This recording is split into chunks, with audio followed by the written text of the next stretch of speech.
Welcome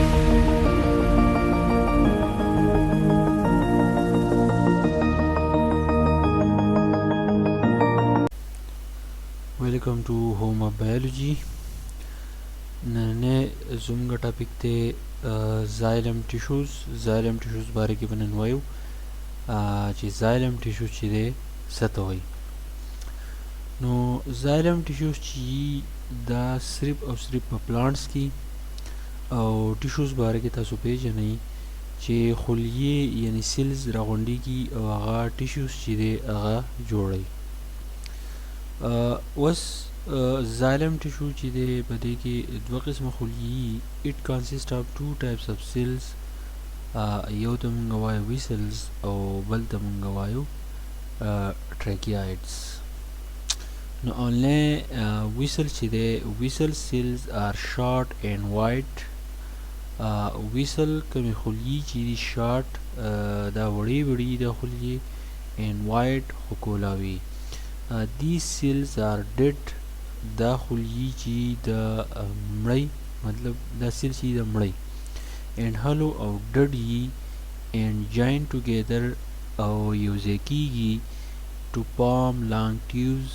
او دا چې کله یوځای شي نو دا long tube جوړوي د پیپر شان شکل جوړوي. لکه تاسو اوس په دې کې چې کوي دا یو خلیه په یو باندې دا بل خلیه په بل باندې دا بل خلیه په بل باندې دا نو دا داسې رایوځای کېږي او دا داسې یو ټیوب چې دی جوړوي. نو داسې قسمه خلیو ته مونږ وایو ویسلز. اوس ټریکیایډز چې دی دا ټریچایډز ورته ډېر خلک وایي.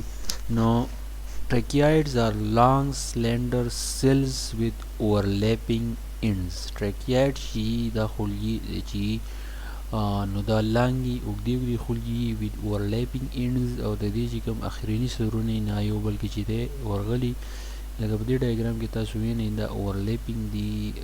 دا یو ټریکیایډ دی دا بل دی نو د دې سرونه چې دي یو بل کې ورغلي. water moves upward from trachea to trachea. اوس د زیلې نه چې اوبه برخیږي نو دا د یو ټریکیایډ نه بل ټریکیایډ ته ځي د دې نه بل ته ځي او په دې طریقه باندې دا اوبه چې دي په بره لاړې شي. اوس د فنکشن اف زایلم ټیشو چې د زایلم ټیشو کار څه دی نو د دې اونلی کار دی واټر ټرانسپورټ. دا چې دی اوبه ټرانسپورټ کوي اوبه د یو ځای نه بل ځای ته وړي په بوټي کې. ډیسولو سبسټانسز فرام روټس او په روټس کې چې کوم څیزونه وي نو هغه ډیسولو کوي. پرووایډ سپورټ او دا چې دی بوټي له سهاره ورکوي دا بوټي چې دی په خپل ځای نه ولاړي. نو تھینک یو اینڈ سبسکرایب مای چینل که زما په چینل نوي او زما دا ویډیو خوښ شوي نو زما چینل ضرور